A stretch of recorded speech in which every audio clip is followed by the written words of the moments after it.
not in the PowerPoint slide. In the assignment class. So I'll put the amines today. Okay, I'll put it tonight. I'm going to, since you don't have it in front of you, I'm only going to introduce them. I'm going to go through the naming, and I won't get into the reactions until you have them in the assignment class. Okay? But I do want to introduce them. You can just take a look at them, maybe write some notes. But when we get to reactions, you are going to have your slides in front of you. Okay?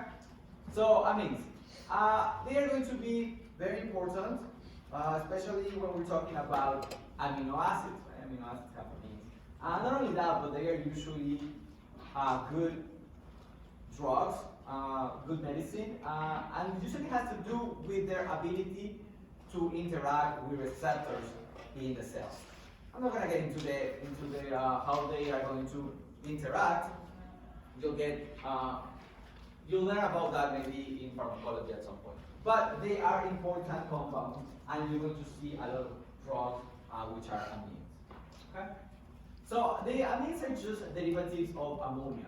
So our ammonia has a nitrogen that has 3 bonds. Okay?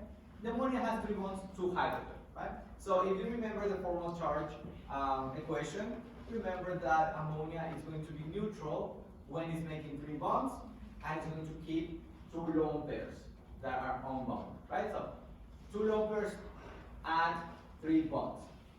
But that makes ammonia is a good base, because ammonia is able to share its lone pairs to make a new bond. Okay? So usually they can make a new bond with hydrogen. Like I said, many amines are biologically active, meaning that they can be drugs. You have heard of epinephrine, sure, and dopamine. But they're just amines. So the nitrogen is substituted with alkyl groups. Okay? So ammonia has a nitrogen with 3 hydrogen atoms attached to it, and the derivatives, the amines, are going to have alkyl groups attached to the nitrogen. Okay? And the nitrogen keeps the lone pairs. Okay? So this is the amine. Okay? Epinephrine is an amine. Dopamine is an amine. Here you have the nitrogen, it's attached to 2 hydrogens, and it's attached to an alkyl group. Okay? And amino acids, what we're going to learn later on in the next chapter, it's also an amine. So it has a nitrogen, making 2 bonds to hydrogen and a bond to an alkyl group. And amines can also be a part of an aromatic. Okay, so we're going to be referring to primary, secondary, tertiary, and quaternary amines. This is going to be a little different from the system that we have been using for other functional groups. For amines, a primary amine, it means an amine, a nitrogen that is making a bond to 1 alkyl group. Okay? So the primary amine is going to have a bond to 1 alkyl group. The secondary amine is an amine that has a nitrogen making a bond to 2 alkyl groups. Okay? Primary amine, nitrogen making a bond to 1 alkyl group. Secondary amine, nitrogen making a bond to 2 alkyl groups. Secondary 2 alkyl groups. Okay? Tertiary amine is an amine where you have a nitrogen making bonds to 3 alkyl groups. Okay? You can see examples here. 1, 2, 3 alkyl groups. Now, this is special about amines that can make quaternary amines. In a quaternary amine, the nitrogen is going to be making 4 bonds to alkyl groups. 4 bonds to alkyl groups. When nitrogen is making 4 bonds, you can use your formal charge equation to see that nitrogen gets a plus charge. Quaternary amines, a nitrogen making 4 bonds, get a plus charge. It's going to be important because, as you previously saw, amines are very useful as drugs, and the positive charge on the nitrogen helps drugs be dissolved in the body and are great to be carried through the body. Okay? So this charge, you're going to see this charge on a nitrogen being very important. I'm going to learn more about it in pharmacology. Okay? But this ability of nitrogen to acquire this plus charge is important for the dissolving the amine into an aqueous solution. Right? So here you see the amine with 4 alkyl groups. It acquires a plus structure. Nomenclature of important means so that you can just recognize them when you see them. Again, avoiding reading words for the exams and quizzes and reading the structures, but you should be able to recognize them, especially for the problem sets. If you have this carbon chain that is only substituted with an amine functional group, then the whole molecule becomes an amine. You look for the biggest chain, you give the coordinates, and then you declare the position of the amine. So here you have 4 carbons, butane. The amine is in the second carbon, butane 2. Amine because the amine is the highest priority group in this chain. Okay? Now, I told you that you have secondary, tertiary, quaternary amines. So if you have a secondary amine, meaning that the nitrogen is attached to 2 alkyl groups, if you need to name it, then you look for the longest chain. 4 carbons is the longest chain. You declare this an amine because the amine is the highest priority functional group. You declare the position of the amine, so this is 2-amine. And then you have to declare the position of the second alkyl group attached to the amine. Okay? So you give the name, the butane 2-amine, 4 carbons butane, 2 because the amine is in the second carbon, and then you declare the position of the methyl group attached to the nitrogen. And whenever you declare the position of the alkyl substituent on nitrogen, you place this N, telling the reader that the methyl group is placed on the end of the amine. Very simple, straightforward. Now, what happens when you have this amine that has extra substituents, but the amine is also substituted? So we have a tertiary amine, right? We have a nitrogen attached to 3 alkyl groups. This is a tertiary amine. If you want to give the name of it, you look for the longest alkyl chain or the more complex alkyl chain. So here you have 6 carbons, so that's going to be the longest chain, so it's going to be hexane.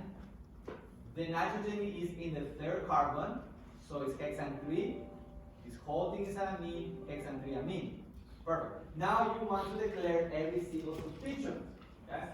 So you have methyl groups on the 2nd carbon, methyl groups on the 4th carbon, and you have 2 methyl groups on the nitrogen. You want to declare every single methyl group in this molecule. Since all of them are methyl, you can put them together, you remember this, right? And since you have 4, you call that tetramethyl. So in total you have 4 methyl substituents. You combine them together, they become tetra because they're 4 tetramethyl.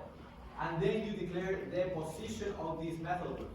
And you have a methyl group on carbon 2, you have a methyl group on carbon 4, and you have 2 methyl groups on the nitrogen. So NN for the 2 methyl groups on the nitrogen, and the regular positions for the rest of the alkyl groups in the long chain. Okay? But you combine them together so they become tetramethyl. Okay? Just so they can identify. They also have common names. Most likely you're going to see a lot of them means with their common names, especially if they're short. Okay? So if you have a primary amine, the common name is going to be given by the name of the alkyl group. So here you have an ethyl group, so ethyl, and then just amine. So you have an ethyl amine. Ethyl amine. 2 carbons ethyl, you have the amino group, so ethyl amine. What if you have a secondary amine? The common name is going to be given by both alkyl groups attached to it. Okay? So you have an ethyl group and a methyl group. You place them in alphabetical order. So you have an ethyl, methyl, amine. Okay? If you have a tertiary amine, you give the names of all the alkyl groups. So here you have methyl, butyl, and ethyl. So you give butyl, ethyl, methyl, amine. Okay? Straightforward, you just place them in alphabetical order. and you declare every single one. If you have two of the same substituents, so here in this amine you have a nitrogen with two methyl groups, then you put them together and you have a dimethyl amine. Okay? So you call the whole thing cyclohexyl and then the two methyl groups cyclohexyl dimethyl amine. Just so you can recognize them. Now, what if the amino group is a substituent? So, for example, in this chain, you have a hydroxy group, making this molecule an alcohol. An alcohol has higher priority than the amine. So you call the whole molecule an alcohol, and you declare the amine as substituent. So 5 carbons pentan, we have a hydroxy group on the first carbon, 1 O, and then you have an amino group on the second carbon, so 2 amino pentan 1 O. Okay. Now you can have this where you have the amino group as a substituent of a higher priority molecule, but the amine is a secondary amine and it has an extra alkyl group. So then you just declare the name of the alkyl group attached to the nitrogen. So here you have an amino group on the second carbon, which is substituted with a methyl group. So 2-methyl amino and then the name of the alkyl. Very straightforward. You can have aromatic amines, and you have seen this before, right? When you have a benzene ring with an amino group attached to it, this is just called an aniline. You have seen this before. And then, what if you have substituents on the benzene ring that also possesses the amino group? Then you just call this aniline and you declare the substituent, right? So 1, 2, you have an ethyl on the second carbon, 2-ethyl aniline. So the parent name is an aniline. Okay? Right. You can also have a substituted aniline where the substituents are placed on the nitrogen. Okay? The whole parent molecule is the aniline, and you have 2 ethyl groups attached to the nitrogen, so diethyl aniline. Okay. Now you can have heterocyclic amines, and you're going to see a lot of these, especially in the drugs that we're going to take a look at.